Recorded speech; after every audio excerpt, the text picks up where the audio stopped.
All right, well, we might get going for today. So today we're going to do something a little bit different. We've done a few times where we've chatted, and I would love people to just jump in and share anything they would like to share. I'm going to see if I can bring up a screen thing so you feel like you're at school. Can everyone read that? See that? Yeah. Yes. Yeah. My, my Zoom skills are in action. All right, so today we're going to talk about the laws of karma. So as you probably know by now, one of my favorite things is Taoism, and Taoism is about this idea of not doing or non-action, being as nature is, so that you're always growing and changing, but without effort, without trying, because sometimes when we all try too hard and push too hard, then there's always consequences. There's pushback, there's reaction. When you try and fix things, they say, I don't want to be fixed. And this is kind of the noise of the world. So Taoism is like a pattern for how to come into harmony with the world. So if everybody acted in a Taoist way, there would be no fighting, there would be no disagreement. The world would just be in harmony in the way that trees and flowers and birds and everything in nature are in harmony. But the problem when you start talking to people about not doing or non-action is that they equate this with this idea of I've given up or I'm being lazy, which of course is not really what it is, but it's very easy to fall into that idea of thinking about it in that way. So I like to balance my love for Taoism with this other Indian concept called karma. Now, I'll tell a quick story about karma that Emily reminded me of this morning. I was in hospital a few years ago when my appendix burst, and there was this teenage kid in the bed next to me who had some kind of gastro long-term thing where his guts had stopped working from taking too much ice. And he was, while he was in his hospital bed, he was also selling drugs on his mobile phone or doing some kind of drug deals, even when the doctors were in the room, like treating him. Blew my mind. So anyway, I got to know this kid. I started talking to him without judgment, of course. And he kept going out of the hospital to have a smoke. And he would come back and he would complain that everyone always asked him for smokes, but they never gave him one back. And I said, oh, you don't have to worry about that. The laws of karma will look after you always. And then straight after that, Emily, right here, came to visit with a bag of 2 donuts. And we shared a donut, and Emily offered the kid the other donut. And he just went, oh my God, this is what you were just talking about. This is the laws of karma. So there you go. In action. So let's talk a little bit about what karma is. So it's literally the word for action. So in yoga, karma yoga is work, it's service, it's doing things because they need to be done. So generally we have a kind of habit energy of how we live our lives, and we all probably know what that habit energy is. It's different for all of us and it changes over time, but the law of karma dictates that whatever has come before determines the future. So whatever you've done in the past is most likely what you're going to do again. Now, who knows why or how this is? We can spend our whole life trying to discover whether it's nature versus nurture, but generally our habit energy is everything. So whether we eat the wrong things, smoke, drink, whatever might not be great for us, we tend to keep doing it, and changing our habit energy is really complicated. Generally, it involves a process, a discipline or whatever, but most of the time we just end caught in thoughts about these habits where we would like to change them, but we can't, because essentially that's our habit energy. And we always believe in our mind we can hide our habit energy, but in actual fact, most of the time people can tell when you're a little distracted, not quite present, when you're thinking of something else. So this idea that we can hide our habit energy is kind of not real and not true, but our monkey minds keep telling us that we can. So when I think about karma, there's a couple of things I like to always remind myself. And the main thing is this idea of that how we do anything in our life is how we do everything. So if we want to be more calm, we have to train ourselves to be calm. If we want our mind to be less busy, we have to train ourselves to be less busy. And this is a long process because our mind is always skipping ahead, telling us to do all kinds of things that we're not doing. And the other main karmic concept that I always remind myself is this idea that karma happens for you, not to you. Like when you look at karma in the movies, it's quite often like, oh, that person had karma coming to them, but it doesn't really work like that. Karma is not a negative thing. It happens to teach you, to show you the way forward. So whatever you see that you want to change, you then note, and that's the obstacle, the problem that determines the path that you have ahead. So whatever you feel is karma coming to you is actually just a signpost, a message that might determine a possible future if you choose to practice and persevere and have the patience to follow through on whatever that change might be that you want to make in your life. So there's some of the general concepts of karma. I'm gonna, okay, now we like do the fun thing of actually looking at the laws of karma. So I'm gonna send this out to everyone. I assume maybe people have read these before or taken notice, but it was really useful to me to just kind of formally learn some of these and remind myself of them. Like I kind of believe that if the world worked on these laws as opposed to the laws of police and courts, we'd all be way better off. It would be very interesting to see what kind of universe we would have. So first law of karma, what you sow is what you reap. You get out of anything what you put in. So if you put a lot of energy into something, if you put a lot of energy into drinking beer, then you will get the energy of being drunk all the time. If you want to have really good friends in your life, then you have to be a really good friend to people. So whatever you want, instead of thinking that external things will bring it to you, you just have to put the work in.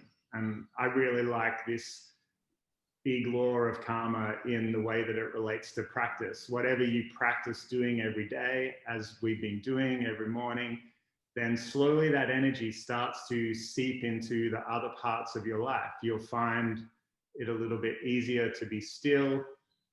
If you're moving muscles and tendons and joints, then they won't impact you so much negatively during the day because they will have just had a bit of chi and energy flow through them. And so you'll feel less pain when you're moving around. So this idea of what you get in is what comes back, what you put in is what comes back to you, I think is kind of the law that goes across all elements of karma. Some of the other interesting ones, the law of creation. So, you know, if you don't do anything, nothing good happens. You have to be an active participant. The law of humility is like what AA is. If you want to change something, first you have to accept it. So in AA, you say, I can't remember what they say, but, you know, I am an alcoholic, blah, blah, blah. So there's no point thinking that you're going to change something unless you actually accept whatever the habit is first, and you acknowledge that it's part of your everyday routine, whatever it might be, and then you make a plan moving forward. Law of growth is an expansion of that. Like whatever we're not actively trying to change, we must accept that we're choosing it. And this one's a bit of a hard one because so often we can keep putting blame on people, whether it's our genes, our parents, the way we were brought up, how much money we have in the bank. We always think that that things are out of our control. But if we flip this and into this kind of idea of whatever we're not trying to change, we are choosing, it just means that we take responsibility, which leads into the next one. Whatever you want to be, you have to surround yourself with. So if you want to be a good person, but you spend all your time with bad people, doesn't really work. You have to mirror whatever you want to be. and you have to create a pattern for others around you. So whatever we want to be next, we try and hold that energy and then share it with those around us and we take responsibility for our environment. So we're not always tempting ourselves. If we try and abstain from sex, but then we walk past massage parlors every second, it doesn't really work. So that's a terrible example. But yes, we take responsibility for our environment around us. I was just thinking that yesterday because I went and gave someone a massage and they said that they were surrounded by massage places, but they'd never been into them. And I thought it was really funny. Then there is, of course, the law of connection, that idea that everything in the world, you know, and we know this through evolution, is connected. And it's really easy to start believing that we're this separate self, that we're all off on our own, like private journeys, and nobody sees us or understands us. It's very easy to get caught in that way of thinking. And it's very good to remind yourself that every seed comes from something before, and every person has a lineage going back. So all the energy of the world is connected, even when we can't see it in front of our eyes so much. All right. Law of focus is the big one for me for the modern age. This idea that, you know, we've kind of grown up thinking that multitasking is a sign of grand intelligence, that if we can juggle many things at once, then we must be being awesome humans. But if you try and focus on multiple things at the one time, then you just don't give your full presence, energy, and attention to the one thing. And so in my own life, I'm trying to train myself out of this multitasking thing, like even as simple as, you know, when I'm out walking, not listening to a podcast or whatever it might be, so that I'm truly alive to the world around me and get to say hi to people and meet new people and just feel more open. But this law of focus can go into so many things that we do, whether it's looking at our phones or trying to always fill our lives with more and more things that basically just dilutes our ability to be present and enjoy life as it is. Next one, the law of hospitality. Yeah. So whatever we think we are, my favorite one with this is this idea that we judge ourselves for our intentions, but we judge other people for their actions, which isn't really fair on us. So this law of hospitality is the idea that you have to create the pattern that you want, because one day you'll be called on. If you present yourself as having more abilities in something that you have, one day you will be called upon. So this is a karmic law that you have to be as honest as you can be about where you are at and what you are doing in life, because one day someone else will call on the hospitality of however you're representing yourself. So law of here and now is this idea that we always believe we're becoming something. But this isn't really useful, this idea that we're on our way somewhere. The most useful thing that we can be to everyone around us is exactly what we are today. So we don't need to represent that we're more exciting than we are. We just need to be exactly where we are right now. And it's so easy to always believe that the next phase in our life will be the phase where we get happiness, or if only this happened, or if only that person were different, then my life would fall into place. But law of here and now is just reminding you to bring everything back to what you can be right now, so you're not always in that planning the next phase thing and diluting your ability to enjoy life. Law of change is that element that history will keep repeating itself, that same karmic law from the start.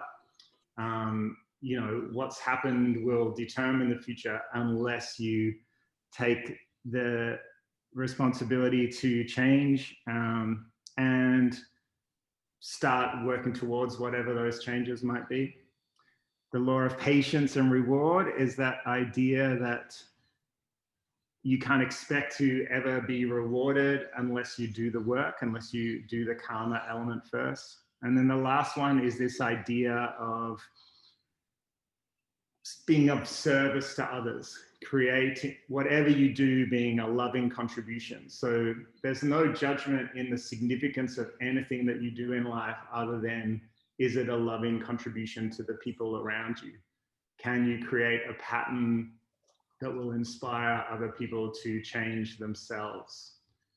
And I love this one so much because, you know, that idea that you're working towards something, no matter what you get in life, no matter how much money, no matter whatever you buy, you're always thinking about the next thing to buy, and there's no end to that endless pleasure trap of consumption and accumulation. And you know, we're part of a capitalist world, and there's so many signals everywhere in every part of our day that tell us we need more than we are.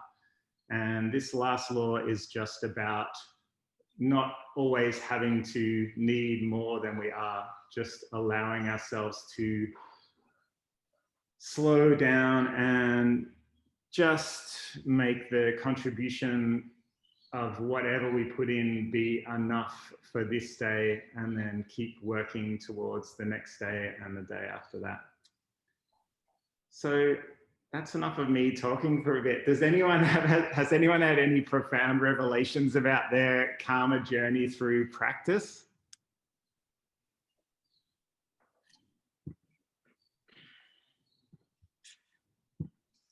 What do I want to press to make it full screen again, Emily? It's such a... Oh yeah. Cool.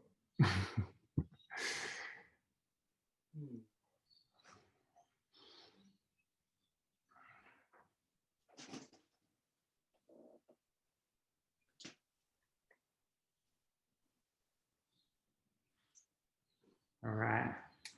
We might just do a bit of a meditation, just working our way through the kind of map of being still in terms of how it connects with a daily practice. And all of the things that I'll say, you will have heard before, but I'll put it in the WhatsApp group, just a little bit of a template for how to direct the journey of a practice using this idea of karma as an everyday thing that we do. So if you'd like to make yourself comfortable, you can sit on a chair, sit on a block. If that works for you, you can lie down using the support of the ground if you like, whatever is best for you.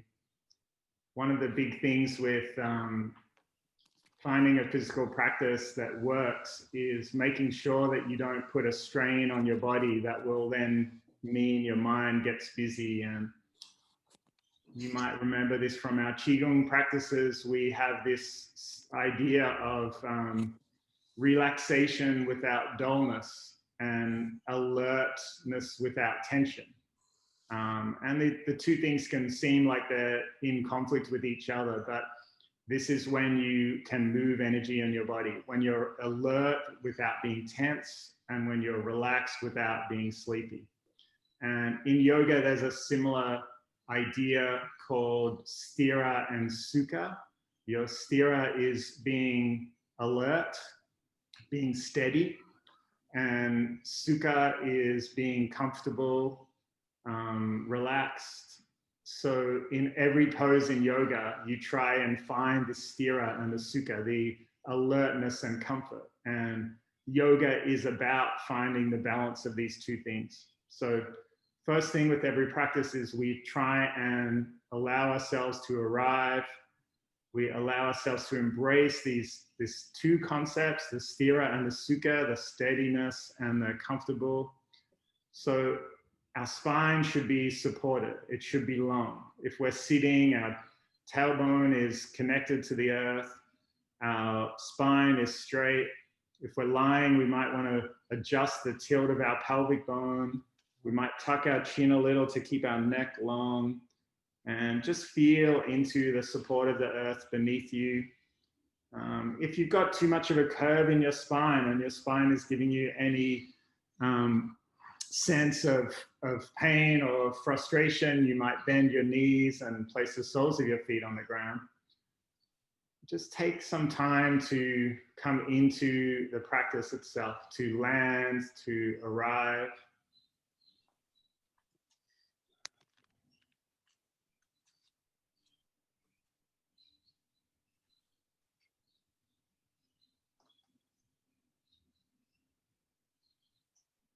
You might like to scan through your body. Just start at the top of your head. And as you work through the body, just get a sense for where your energy is at right now. And just honor the fact that every day our energy is different. This just comes from our sleeping patterns, our eating habits, circumstances around us. So we use practice to gain awareness of how we are on this day and to find some peace with whatever imperfections we might feel about our lives, our bodies, even our thoughts.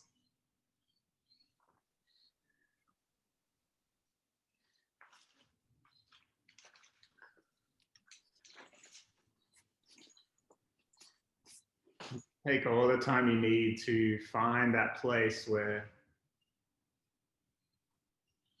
you can just sit for 10 minutes or so.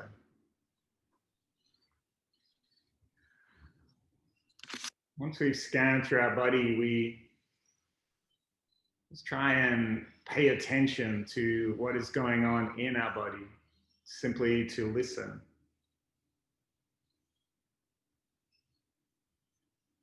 And we spend a lot of time listening to our body when it sends us messages of discomfort, when it sends us messages of pain, itchiness, heat, cold. There's all kinds of messages all day that our body sends us about discomfort. But right now, you feel like you've gained that place of calm and ease. We just listen to the body in stillness.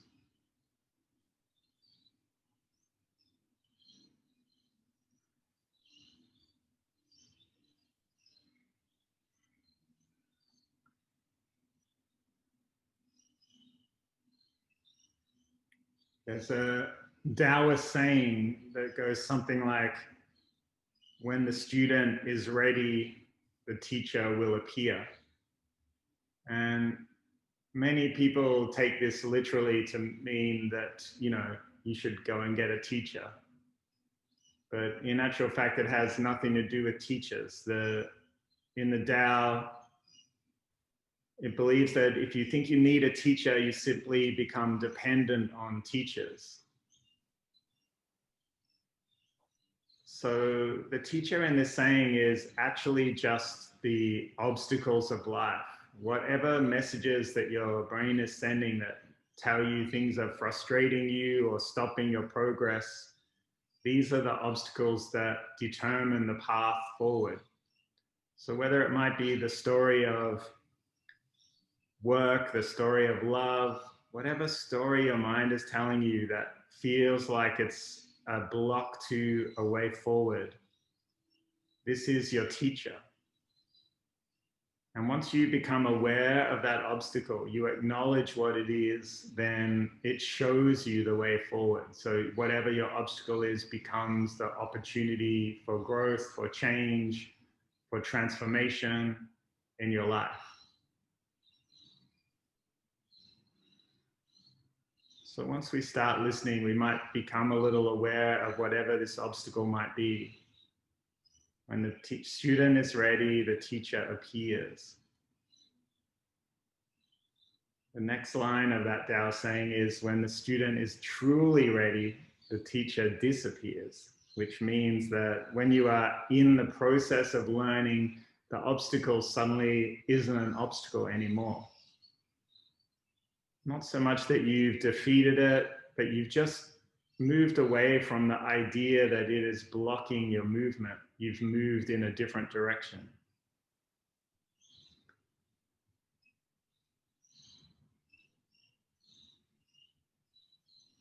The next thing to do with every practice, once you have this sense of awareness and presence, and you've let go of the messages of your body and mind, you might be able to just form simple intentions. The intention might be just, here I am on the mat today. It doesn't have to be a change the world intention, just simple thing, simple way forward, small as possible.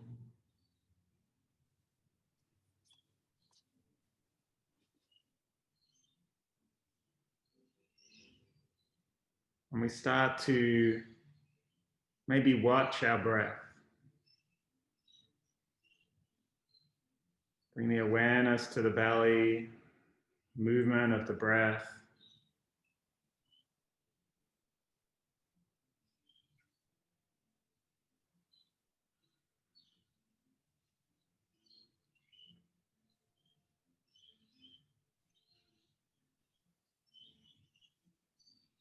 At some point, your mind will interrupt this watching of the breath, and whatever thoughts that come into your mind, just witness them without judgment, without trying to change them.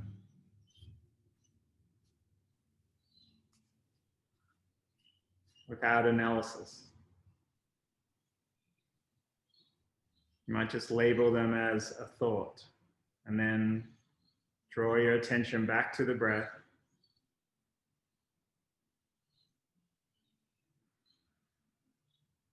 This might take a long time to feel like you can just keep your focus on your breath, but every day it might get a little bit easier. When your mind tells you you can't do it, that you'll never do it, that it's not possible, just tell monkey mind to hold for a second as you bring your attention back to the breath.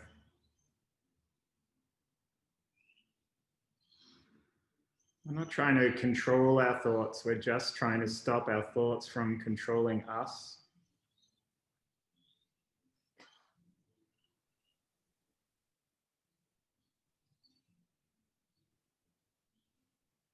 You might start to have questions.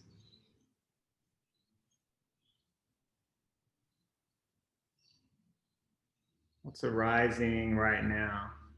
Might be another thought, it might be an emotion.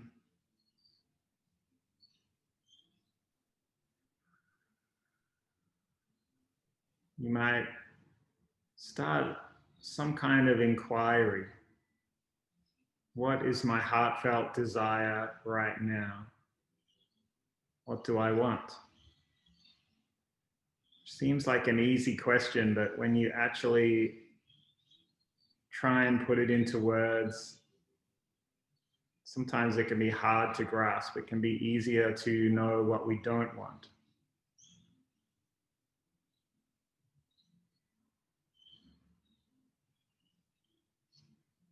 What is our purpose for today?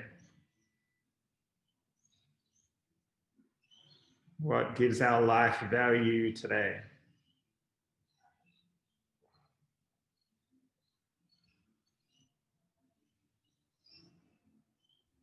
And if you ask these questions, be kind to whatever comes up, no judgment. And if there's no simple answer, that's okay too.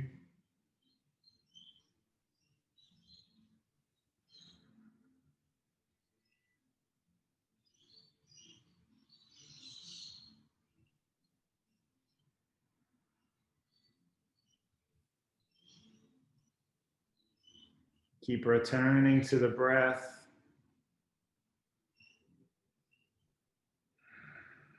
As we sigh out, maybe we fall a little deeper into this sense of stillness, feeling into the support of the ground beneath us.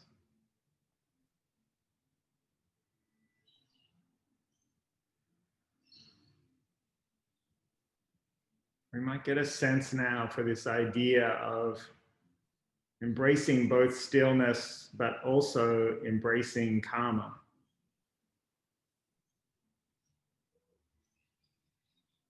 As we explore, we use our beginner's mind, we use this sense of curiosity and emptiness and possibility. What can we learn about ourselves today?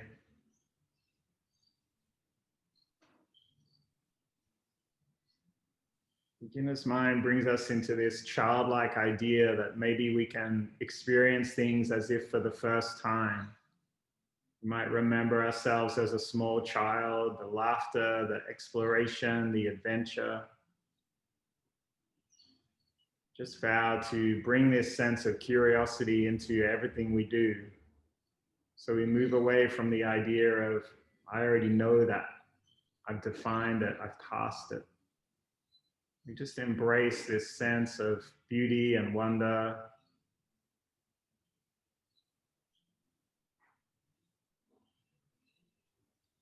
And the second way that we explore is through the idea of non-attachment to outcomes.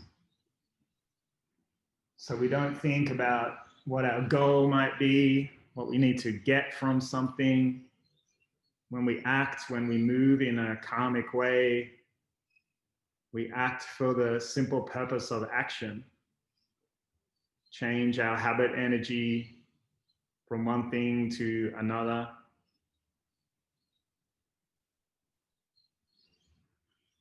We don't set an end goal or something that will feed into our ego or trip ourselves up. And so often when we make resolutions or try and force habits, we have to fixate on an end goal, but this end goal becomes a problem. Maybe we don't achieve it, or maybe we become too proud when we do achieve it. We need acknowledgement externally. So as we explore today, we try and come back to that idea of non-attachment to a specific outcome.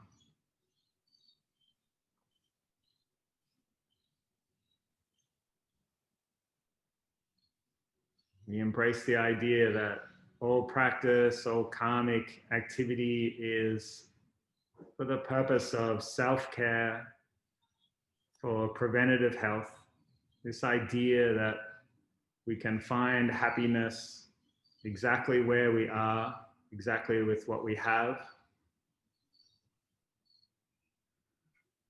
We stop putting conditions on our happiness that might stop us getting there.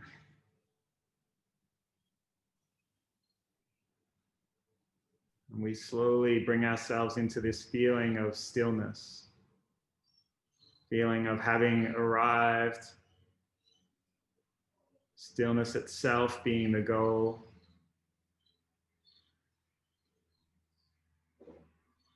Being a destination.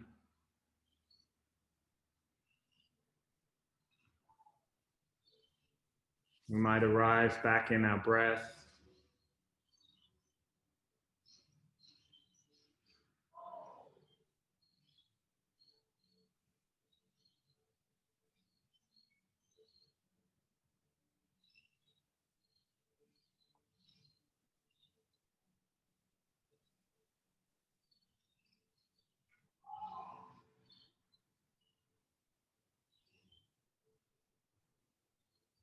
You felt like you had an idea of your heartfelt desire, of your life purpose.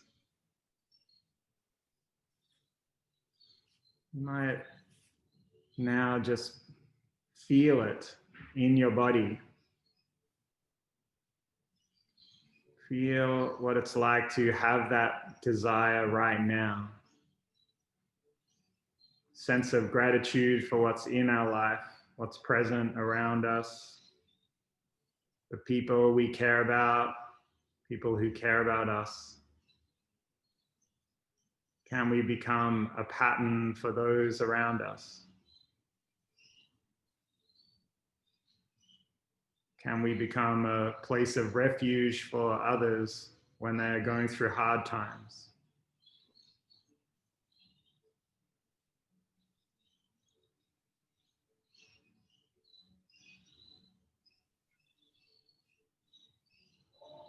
As we sigh out, allow ourselves to let go. We might just place ourselves in this place of gratitude. Simple affirmation like, I ask for nothing else.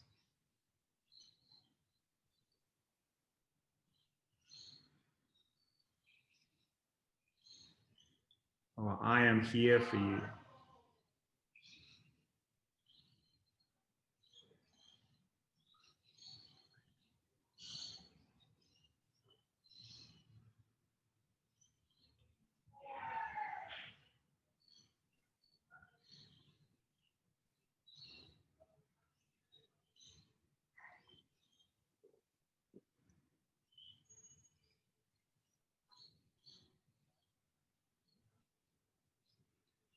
Whenever you're ready, slowly bring your attention back to the room. Maybe fingers and toes, and just bring a little bit of movement into the body. If you're lying down, you might like to come up to a seated position.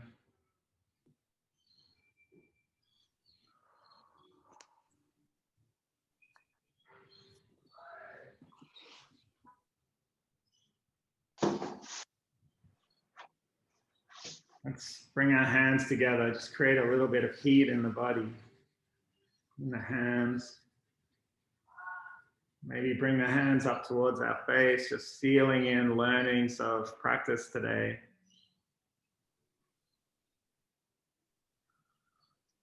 Just like to say a big thank you to everyone that has shared the last 8 months. So many of you have come to the mat every day, which I think is an incredible commitment to this idea of finding health and happiness through just patience and practice and just committing. And yeah, I think it's really incredible thing, especially to be still doing it after lockdown has ended and we can actually go out and live fabulous lives if we want. So yeah, much respect and thank you for sharing the time with us.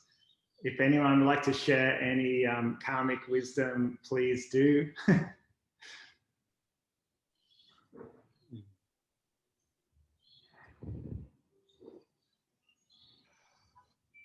For me, I haven't been coming to the mall for the whole 200 days or however long it's been, but just the fact that you've had the WhatsApp group and the daily check-in has been a really nice reminder for me, because I've been working, but just reading what you're doing and reading the responses, and sometimes I can do it online, sometimes I can't, but just that as well kind of pulls me into a really nice loop of being grounded and remembering all this stuff. And you know, lots of gratitude for you for keeping this up this whole time, because it's been a really beautiful gift for everyone, including me. And I really didn't get to make the most of it yet, but it's great. Thank you for doing this. Thank you, Nina. Yeah, the practice can be anytime, anywhere. So, you know, it's really good to make it to the mat every day, but even the thought of coming back to that space is a big thing for everyone's life. You know, to me, I went to many yoga classes before I started practicing every day, and there's no amount that's good or bad. It's just that idea of coming back to yourself.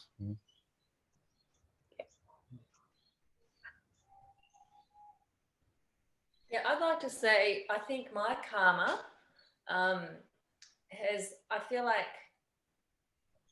it brings good things into my life, like this space. Thank you, Rich and Emily. And just good people that cross my path. And I just think that's, for me, that's how I see karma as well. Just seeing, you know, these, beautiful energies come through and past and that connecting with as well. Yeah, I don't know if that sort of, That's the karmic law of responsibility. If you want good energy in your life, you have to put good energy out, you know? So what you give out is what you get back. And so many times we just get stuck in this internal idea that it's someone else's fault, or the world is wrong, or the world is stupid, or people are so, you get so alienated from people. But if you just accept your karmic responsibility to put good energy out, then it starts coming back, and it's just a constant feedback loop. Yeah. Yeah. So thanks everyone. Thanks Rich and Emily. Beautiful space. So happy I can join today. Great.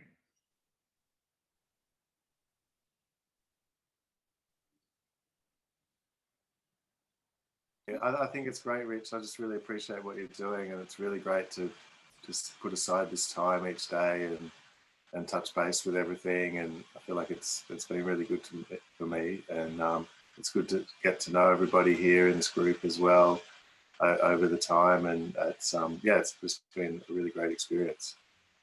Thanks, Andrew. Yeah. Are you okay if I share your karmic journey this year, Andrew? No, that's fine. That's fine. I'm not really sure where to start with my karmic journey, so that's fine. Anything. Andrew, yeah, you can start if you want. Andrew shared with me not so long ago that he was had been a lifetime smoker and was trying to give up. And so we had a few texts back and forths about just that what to try and achieve. And I found it really interesting that, what's the process? Do you go cold turkey? Do you cut back? And but there wasn't anything that I had to offer other than just keep coming back to the mat, because I know the less that you intellectualize it, the better. And, just creating new habits isn't about an intense analysis of the old habits. It's just about having the patience and the perseverance to just keep coming back, to allow your body to slowly transform into the new.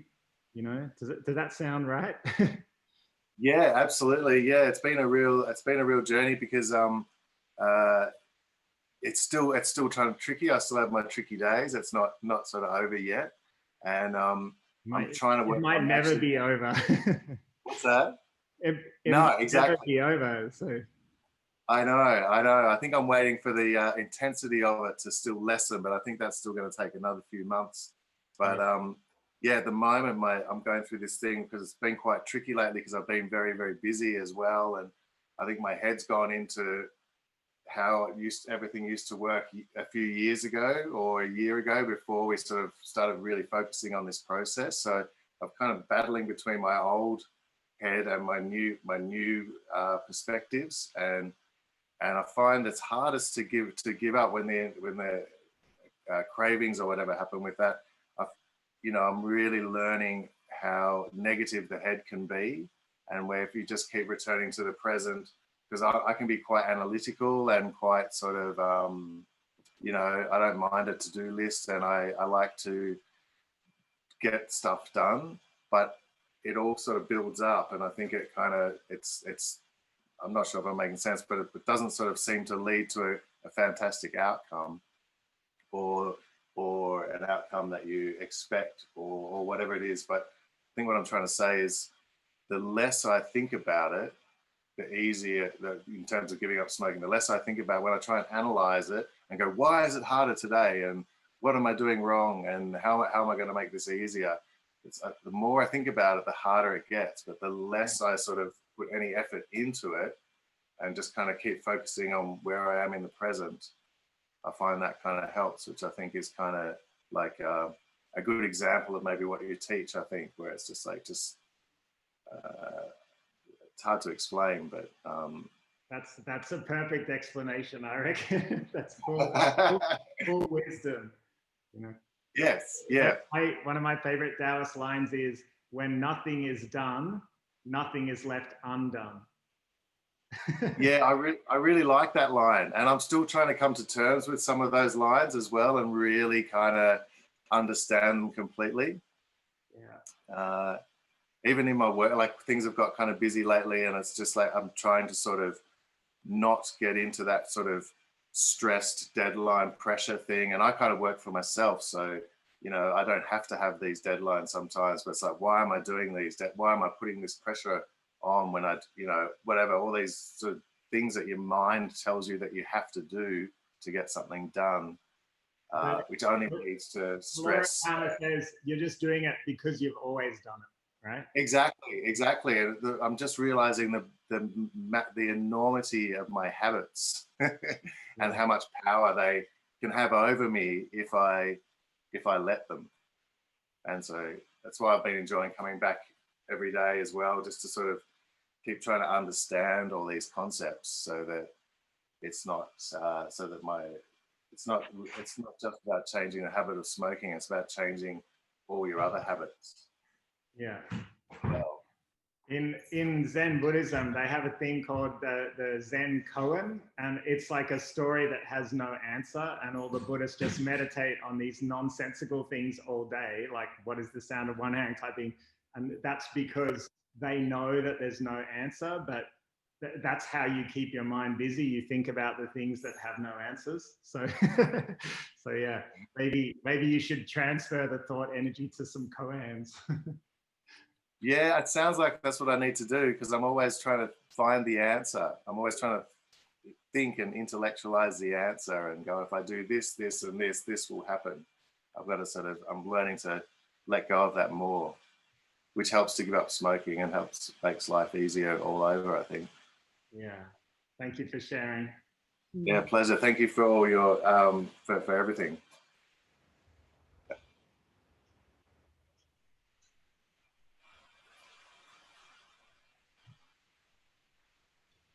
All right, well, might get back to our day. I'm going to post those slides for the laws of karma because they've been just something I've always liked reading in my life and has really helped me. And I'll post the slide about the kind of practice, how to kind of move through a practice, and those steps of just awareness, intention, practice, stillness, gratitude. Like you can bring those steps into a work activity, a family activity, meditation, a qigong practice, a yoga practice. It doesn't matter. Like it's the same thing every time. Like if you want to have value in something, you have to be that, you have to arrive, you have to be in your body, you have to be conscious of your breath. So those things, when I was first writing them down, I was like, oh yeah, this is the format for how to meditate. And then I was like, no, this is the format for your whole life, everything you do. So this practice is all about taking the lessons that we learn in practice and finding a way to bring them throughout every interaction we have with people, every task that we try and do,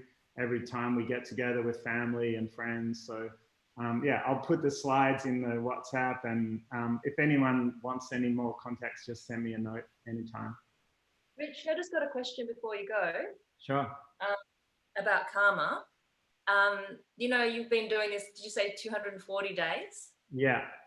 Yeah, that's a long time, and you've probably been doing a lot of other good things before that too.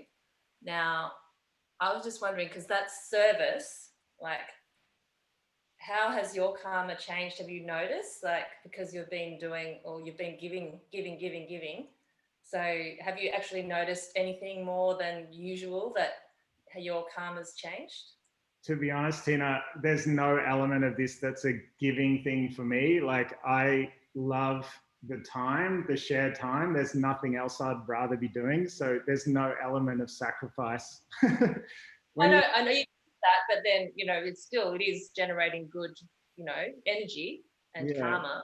One thing that I feel sure about is I feel much more conscious now of how I want to spend my time in life. And yeah, I don't want to spend my time with people that don't make me feel good. And I don't want to spend my time doing things that don't have a positive effect on others. So yeah, like definitely the last few years, I've been consciously moving the energy away from just doing things that make money or doing things that, you know, towards doing things that, that surround myself with good energy. But it's entirely self-serving. Like there's no, like that might sound silly to say out loud, but yeah, to me, that's that idea that of how the law of karma works. You know, whatever you want to be is what you put out, and you have to be a mirror to whatever you want. So Yeah, cool. Yeah, all of those laws ring true in everything that I do in my life. And yeah, I'm sure the more people think about the framework of how they fill their days in that way, the more they will see those patterns all the time. You know, yeah, like my friend in hospital who had the magic donut turn up, you know, Yeah, to make up for all the cigarettes he was giving away. Like, you know, he saw that pattern himself. I didn't have to tell it to him, you know? yeah. Okay. Oh, thank you. Good. Yeah. Okay. It's a good question. Yeah. Yeah, Tina is an amazing yoga teacher too. So has that same sense of just creating a pattern in her life that other people share. And it's such a beautiful gift. Thank you. All right. Thanks, everyone. Have a great day. Hopefully see you tomorrow. We'll do some yin yoga tomorrow. Thank you.